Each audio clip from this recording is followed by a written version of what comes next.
Welcome to this quick academic session on one of the core concepts in Python programming, loops, specifically the use of for and while statements.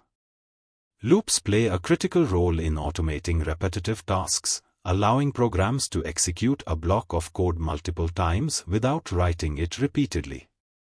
The for loop in Python is typically used to iterate over a sequence, such as a list, string, or range of numbers.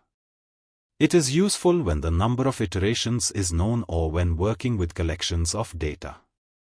For example, the following code prints each element in a list. Numbers is equal to 1, 2, 3, 4, 5.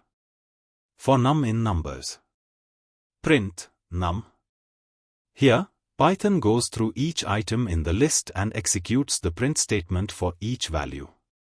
On the other hand, the while loop runs as long as a specified condition remains true.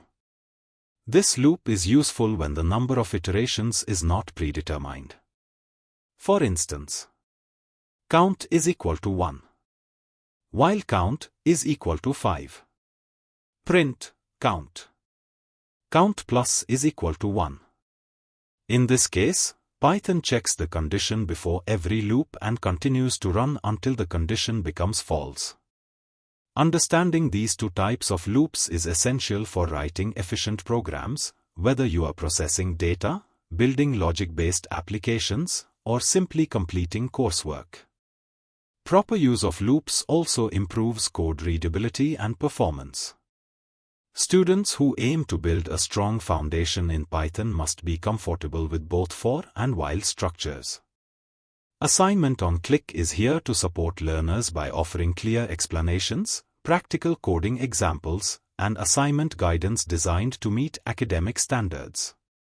With each lesson, the goal is to help students strengthen their programming skills and approach coding tasks with greater confidence.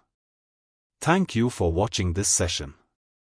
For more helpful content, tutorials, and academic support, consider subscribing and staying connected with Assignment on Click.